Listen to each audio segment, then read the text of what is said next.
Now, given this discussion, there are clearly similarities between a tariff and a quota. They both raise prices, they both reduce imports. And so you could argue in some circumstances that a tariff and a quota have identical effects. So again, taking this as from a small country's circumstance, if you chose the tariff, capital T, to be the same as the difference between the quota price and the world price, then you would have the same effect of having an import quota of Q4 to Q3. So essentially you can get the same price, supply, consumption, imports through these two mechanisms. So you would have similar effects, the only difference being area C, that is to say the impact on the government, which we've discussed before. So it really does have identical effects if the quota licenses are auctioned in a competitive market so that C is gained by the government in terms of quota rent payments instead of an import tariff. Now note, in all of these, the consumer is still bearing the brunt of it. It's just the question of whether or not the government gains any revenue. Now, there are also instances where the tariffs and quotas are arguably not identical. So we have the free trade supply, which is this red line,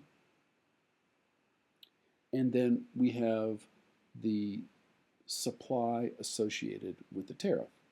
And one of the things that you'll notice here is that once foreigners are willing to pay the tariff, then there is, for a small country, infinite supply at that price. The world price plus the tariff, you can bring in as much as you want. With the quota, the supply curve is different. It's kinked. So at the free trade price, you will import up to a certain amount, the quota, and beyond that, you have only supply coming in if it's produced domestically. So you have the kink reflecting the quota and the domestic production. So the difference, the horizontal difference between the black line and the orange line is the quota. So if you pick the price under the tariff and the imports under the quota, just so you'll get the same effects on the two instruments.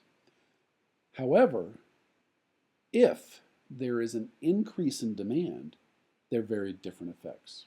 So let's say that the domestic market is growing. With the tariff, the price need not rise. The increase in the demand is met through bringing more of the goods from the foreign sources. So there's no reason to increase domestic supply. You simply import more from the foreigners. However, with the quota, the increase in demand can only be met through domestic sources. They're the only place that you can get it because you are subject to this binding quantitative restriction on the import side. So some of the demand is met through an increase in domestic production. That domestic production only increases with an increase in price because the costs, domestic costs have gone up. So the quantity imported stays the same because you're under this binding constraint. Increase in domestic production, decrease in domestic consumption because the price has risen higher than what it would have been under the tariff. So with increasing demand, the quota is a more distortive mechanism than is a tariff. So in sum, the quotas have, in many ways, very similar effects to a tariff. Key difference is the allocation of the quota licenses because of the quota rents associated with the restricted market. The domestic government may or may not earn revenue with a quota, depends on how they allocate the license. The tariffs and the quotas can have very similar effects on prices and quantities, but are not the same in a growing market inside the domestic